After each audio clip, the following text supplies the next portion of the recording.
Welcome to వర్ణ fairy tales. ఈరోజు మనం నీటి ఆదా గురించి చెప్పుకుందాం.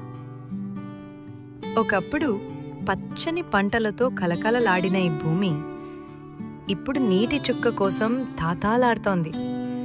భగభగ మండే సూర్యుడి వేడికి నేలబీటలు వారింది. ఎండిన నేలలో ఒక చిన్న మొక్క నీటి కోసం ఆరాటపడుతోంది. దాని ఆకులు వాడిపోయాయి, ప్రాణం పోరాడుతోంది. ఒక చిన్నారి బాలిక దిగులుగా చూస్తోంది. ఊరిలోని బావి పూర్తిగా ఎండిపోయింది. తాగడానికి కూడా నీరు లేదు.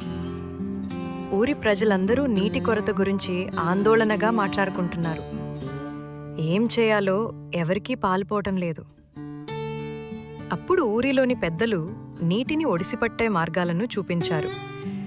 ఇంటింటికి వర్షపు నీటిని నిల్వ చేసే తొట్టెలు ఏర్పాటు చేశారు. చిన్న చిన్న చెక్ డ్యామ్స్ కట్టారు. ఊరి ప్రజలందరూ నీటిని చాలా జాగ్రత్తగా వాడుకోవడం మొదలుపెట్టారు. బట్టలు ఉతకడానికి తక్కువ నీరు వాడారు. మొక్కలకు కుండీలతో నేరుగా వేర్లకు మాత్రమే నీరు పోశారు. అలా అందరూ కలిసికట్టుగా నీటిని పొదుపుగా వాడటంతో మళ్లీ పచ్చదనం మొలకెత్తింది. ఊరిలోని చిన్న చెరువు నీటితో నిండి ఆకాశాన్ని ప్రతిబింబిస్తోంది. ఆ చిన్నారి బాలిక మళ్లీ సంతోషంగా ఉంది. చేతిలో నిండుగా మంచి నీటి గ్లాస్ పట్టుకుని నవ్వుతోంది. చుట్టూ పచ్చని చెట్లు కళకళలాడుతున్నాయి.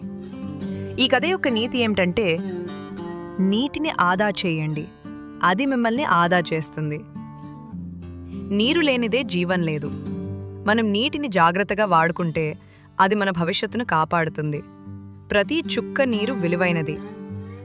మా వీడియోని చూసినందుకు మీకు ధన్యవాదములు.